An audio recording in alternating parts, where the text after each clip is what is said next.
दोस्तों, एक तरफ होते हैं प्रोफेशनल फंड मैनेजर्स जिनके पास हाईटेक डिग्रीज होती है, इतने साल का एक्सपीरियंस, रिसर्च रिपोर्ट्स और कई सारे एडवांटेजेस, और दूसरी तरफ हम एक साधारण से इन्वेस्टर।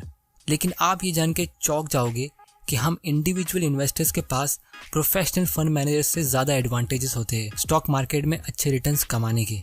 दोस्तों, यही चीज़ आज मैं आपके साथ इस बुक की समरी में डिस्कस करने वाला हूँ, क्योंकि जब मैंने अपनी इन्वेस्टमेंट जर्नी की शुरुआत की थी तब मुझे जानना था कि इन्वेस्टमेंट्स पे सबसे अच्छा रिटर्न्स कहाँ मिलता है, और इसी तलाश में मैंने एक दिन ये बुक पढ़ी जिसमें मैंने कुछ चौंका देने वाले लेसन्स पढ़े। दोस्तों, आज इसी वीडियो में मैं इस बुक के सारे इंपॉर्टेंट पॉइंट्स शेयर करने वाला हूँ। तो चलिए शुरू करते हैं। उससे पहले मैं चाहता हूँ आप इस चैनल इन्वेस्ट माइंडसेट को सब्सक्राइब करिए और बेल आइकन को प्रेस करिए ताकि आप इन्वेस्टिंग और माइंडसेट रिलेटेड वीडियो सबसे पहले देख सको। Lesson number 1, the 6 categories of stocks. दोस्तों, इंडियन स्टॉक मार्केट में 5000 से भी ज़्यादा स्टॉक्स है और ये सब अलग अलग स्पीड में ग्रो होते हैं। तो इन सारे स्टॉक्स को एक जैसा ट्रीट करना बिल्कुल गलत होगा। और सबसे इम्पोर्टेंट चीज़ ये कि आपको 6 कैटेगरीज को आइडेंटिफाई करना आना चाहिए ताकि आप उस हिसाब से अपना पोर्टफोलियो क्रिएट कर सको, उस हिसाब से अपने इन्वेस्टमेंट्स कर सको। तो सबसे पहले आता है स्लो ग्रोवर्स। दोस्तों, ये कंपनी बहुत ही लार्ज, मैच्योर और स्टेबल कंपनीज होती है जो यूजुअली इकोनॉमी के साथ ग्रो होती है। पीटर लिंच को ये कैटेगरी की कंपनीज इतनी पसंद नहीं थी क्योंकि उनको इसमें ज़्यादा प्रॉफिट्स नहीं मिलता था, क्योंकि ये कंपनी यूजुअली ज़्यादा डिविडेंड्स पे करती है, लेकिन इनका ग्रोथ रेट होता है 2% से 5%। और इंडियन इकोनॉमी की बात करें तो ये कंपनी 5% से 10% पर ईयर ग्रो करती है। फॉर एग्जाम्पल कोलगेट, डाबर या विप्रो। सेकेंड कैटेगरी में आते हैं स्टॉलवर्ड्स। ये कंपनीज भी बड़ी होती है लेकिन इसमें और ग्रो होने के पोटेंशियल होते हैं। पीटर लिंच के हिसाब से ये कंपनीज यूजुअली 10 से 12% के रेट से ग्रो करती है। क्योंकि इंडिया में इन्फ्लेशन बहुत ज़्यादा है तो इंडियन मार्केट के हिसाब से मैं कहूँगा 15 से 25% पर ईयर, जो मेरे हिसाब से बहुत अच्छा ग्रोथ रेट है। मैंने अपनी इन्वेस्टिंग की जर्नी की शुरुआत यही स्टॉक से की थी क्योंकि यहाँ पे आपके पैसे डूबने के चांसेस बहुत कम हैं। आप खुद सोचो, कंपनीज जैसे नेस्ले, हिंदुस्तान यूनिलीवर, इसमें क्या चांसेस है आपके पैसे डूबेंगे। दोस्तों, तीसरी कैटेगरी में आते हैं फास्ट ग्रोवर्स। पीटर लिंच को ये कैटेगरी की कंपनीज पसंद थी।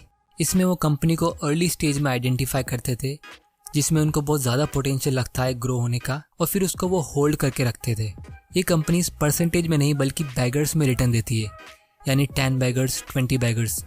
मतलब कुछ सालों में आपका पैसा डबल या ट्रिपल नहीं, 10 गुना या 20 गुना हो सकता है।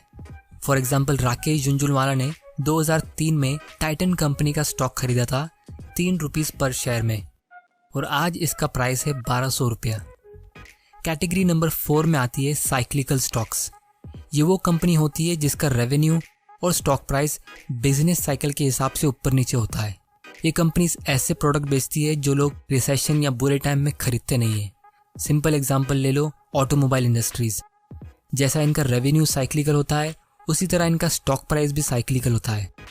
दोस्तों, मैं ऐसी कंपनीज पूरी तरह अवॉइड करता हूँ और किसी भी न्यू इन्वेस्टर्स को सजेस्ट करता हूँ ऐसे स्टॉक से दूर रहने के लिए, क्योंकि इसमें प्रॉब्लम ये होती है कि न्यू कमर्स हमेशा बुल मार्केट के टाइम पे आते हैं जब स्टॉक ऑलरेडी बहुत महंगा रहता है, और जब मार्केट क्रैश होता है और ये इसका स्टॉक 50-60% गिरता है तो लोग डर के मारे इसे बेच देते हैं। इसीलिए न्यू इन्वेस्टर्स को मैं ये स्टॉक सजेस्ट नहीं करता हूँ। 5th कैटेगरी में आते हैं टर्न अराउंड्स। दोस्तों, ये कंपनी ऐसी है जो फिलहाल बुरे टाइम से गुजर रही है, जिसकी वजह से इनका स्टॉक प्राइस एकदम ज़्यादा नीचे गिर गया है। अगर ये कंपनीज को सपोर्ट मिलता है तो ये टर्न अराउंड बन सकती है, लेकिन अगर इनको सपोर्ट नहीं मिलता है तो ये ख़त्म भी हो सकती है। जैसे फिलहाल वोडाफोन आइडिया स्ट्रगल कर रही है। और अगेन, मैं ये स्टॉक्स को किसी भी न्यू इन्वेस्टर्स को रेकमेंड नहीं करता हूँ।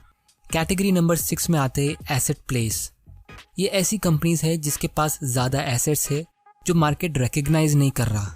ये एसेट या तो कंपनी का एक्सेस कैश हो सकता है, इन्वेंट्री हो सकता है, या कोई real estate properties. Benjamin Graham हमेशा ऐसी कंपनीज ही ढूंढते थे जिसको वो कहते थे बाइंग डॉलर्स फॉर 50 सेंट्स। दोस्तों, इसी तरह जब आप स्टॉक में इन्वेस्ट कर रहे हो तो आपको पता होना चाहिए वो कौन सी कैटेगरी की कंपनी है, क्योंकि अनरियलिस्टिक एक्सपेक्टेशन रखने से आपको डिसअपॉइंटमेंट मिलेगी। लेसन नंबर 2 और सबसे important lesson, how can individual investors beat experts. दोस्तों, एक कॉमन मैन म्यूचुअल फंड या प्रोफेशनल को कैसे बीट कर सकता है, चलिए देखते हैं। Reason number 1, too many restrictions.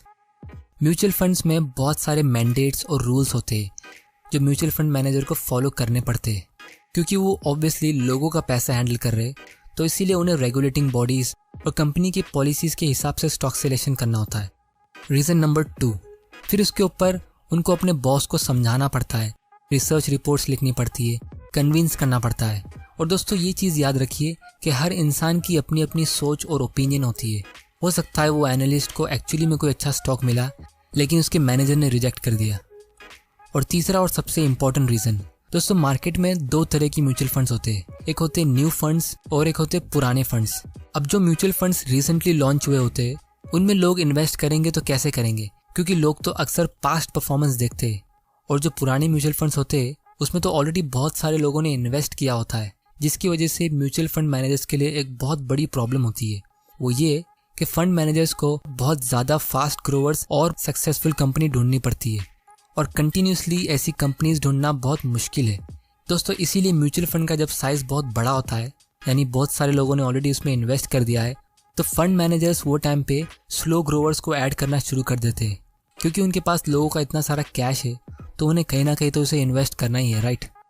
और अगर फाइनली किसी मैनेजर ने कोई अच्छी कंपनी ढूंढ भी ली तो उसमें इन्वेस्ट नहीं कर सकते, क्योंकि म्यूचुअल फंड मैनेजर्स ज़्यादा कंपनीज होल्ड नहीं कर सकते। फॉर एग्जाम्पल, मान लो कोई फंड मैनेजर का AUM यानी एसेट अंडर मैनेजमेंट 2000 करोड़ का है, तो अगर वो म्यूचुअल फंड मैनेजर अपना 5% भी इन्वेस्ट करता है जो 1000 करोड़ का होता है, तो उतने में बहुत सारी छोटी कंपनीज को वो पूरी खरीद सकता है। लेकिन म्यूचुअल फंड का ये भी रूल होता है कि वो किसी कंपनी को पूरा नहीं खरीद सकता, उसमें सिर्फ 5% या 10% तक का ही ओनरशिप ले सकता है। मतलब वो उस कंपनी में तभी इन्वेस्ट कर सकता है जब वो फास्ट ग्रोवर से ग्रो होकर स्लो ग्रोवर बन जाए। ये तो बिल्कुल बेवकूफ़ी वाली बात हो गई, क्योंकि आप उसे ऐसे टाइम पे नहीं खरीद पा रहे जब वो एक्चुअली में एक अच्छी अपॉर्चुनिटी है। और दोस्तों याद रखिए ये सब पॉइंट्स एक फंड मैनेजर खुद बोल रहा है, इसलिए ज़्यादातर mutual fund managers slow growers को ही पिक करते हैं, क्योंकि वो कम रिस्की होते हैं। और वॉल स्ट्रीट में एक कहावत है, nobody ever got fired by buying IBM, क्योंकि IBM सालों पुरानी और एक बहुत बड़ी कंपनी है जो कि एक स्लो ग्रोवर कैटेगरी में आती है, तो उसमें इन्वेस्ट करना फंड मैनेजर्स के लिए फ़ायदेमंद डील होती है। क्योंकि अगर कोई फंड मैनेजर छोटी कंपनी ढूंढ के रिस्क लेता है और वो कंपनी परफॉर्म नहीं करती है तो लोग उस मैनेजर को ब्लेम करेंगे, लेकिन अगर वो बड़ी कंपनी जैसे रिलायंस या TCS डूब जाती है तो लोग कहेंगे अरे इतनी बड़ी कंपनी को क्या हो गया। तो इसीलिए एज एन इंडिविजुअल इन्वेस्टर आपको और मुझे इतने सारे लिमिटेशंस नहीं है, ना किसी को जवाब देना है ना कोई rules. Lesson number 3, 10 science of 10 beggars. क्योंकि इंडियन स्टॉक एक्सचेंज में इतनी सारी कंपनीज है और जब भी कोई एनालिस्ट या लोग किसी नई कंपनी का नाम सुनते तो हमेशा उसको नाम के बेसिस पे जज करते।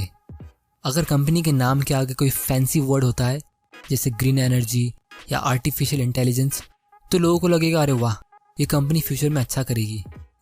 जैसे 20 साल पहले जब टेक्नोलॉजी एक हॉट सेक्टर था, तब कोई भी कंपनी के आगे .com होता था तो उसको खरीदने के लिए बहुत सारे लोग रेडी होते थे, बिना जाने कि वो कंपनी क्या कर रही है, वो कंपनी प्रॉफिट कमा भी रही है कि नहीं।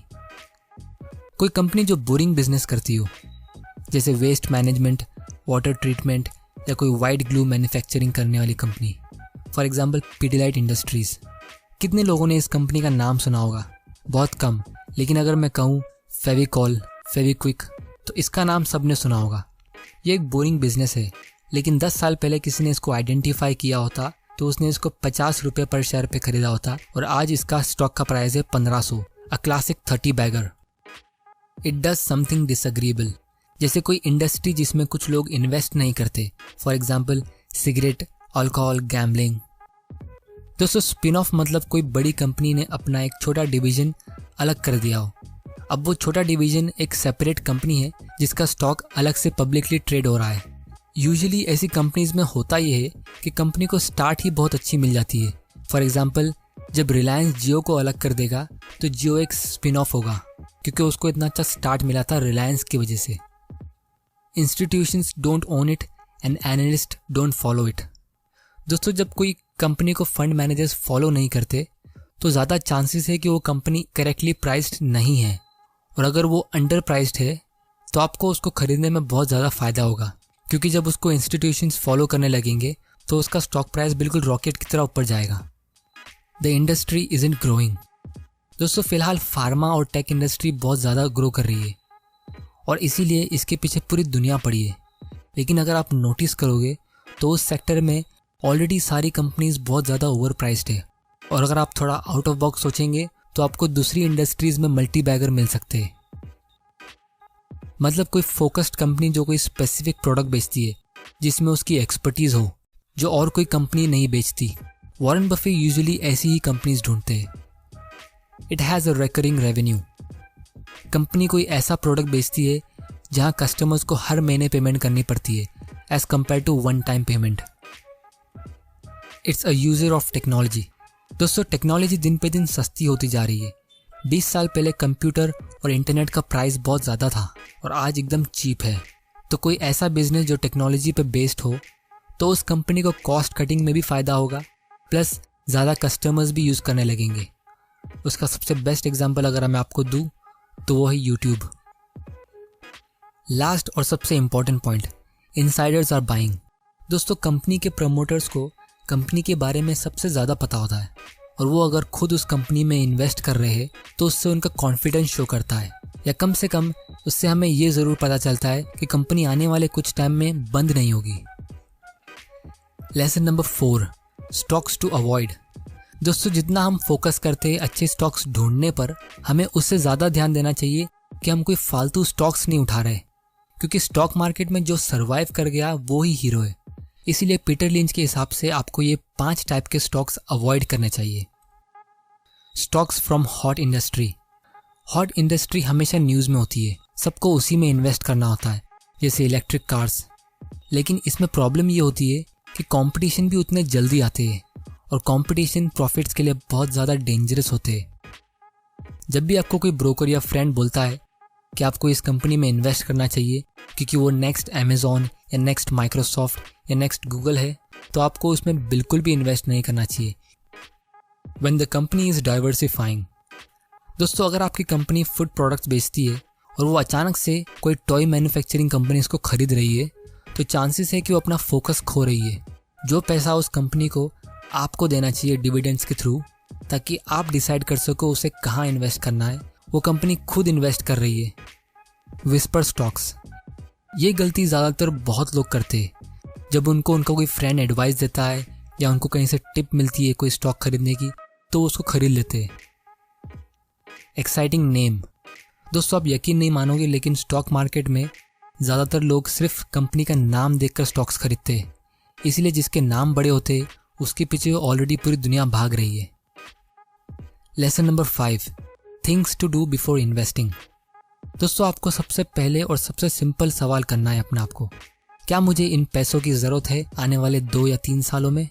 अगर इसका आंसर यस है तो आपको वो पैसा बिल्कुल भी स्टॉक मार्केट में इन्वेस्ट नहीं करना चाहिए, क्योंकि शॉर्ट टर्म में मार्केट्स कैसे रिएक्ट करेंगे वो किसी को नहीं पता। लेकिन लॉन्ग टर्म में यानी 10 साल के ऊपर मार्केट हमेशा ग्रो करते हैं। Understand the basics of business. दोस्तों अगर आप अपनी लाइफ की इंपॉर्टेंट सेविंग्स को इन्वेस्ट कर रहे हो तो आपको उस कंपनी के बारे में थोड़ी रिसर्च करनी चाहिए। इसके लिए आप इस चैनल को सब्सक्राइब कर सकते हो, क्योंकि मैं आपके लिए ऐसे इंटरेस्टिंग और नॉलेजेबल वीडियोस लाता रहूँगा। और सबसे last, don't bother timing the market. Stock market कब क्रैश होगा, इंटरेस्ट रेट ऊपर जाएगा या नीचे जाएगा, ये सब चीज़ों की आपको चिंता करने की बिल्कुल ज़रूरत नहीं है, क्योंकि time in the market always beats timing the market. तो दोस्तों आपसे मैं आज एक सवाल करता हूँ, आप कौन सी कैटेगरी में इन्वेस्ट करना प्रेफर करोगे? जवाब कमेंट के थ्रू बताना, ताकि मैं फ्यूचर में उससे रिलेटेड वीडियोस बनाऊंगा। दोस्तों उम्मीद है आपको ये वीडियो से कुछ सीखने मिला होगा। इस चैनल इन्वेस्ट माइंडसेट को सब्सक्राइब ज़रूर करिएगा और बेल आइकन को प्रेस करना, ताकि आप कोई इंपॉर्टेंट वीडियो मिस ना कर दो। तब तक के लिए थैंक यू।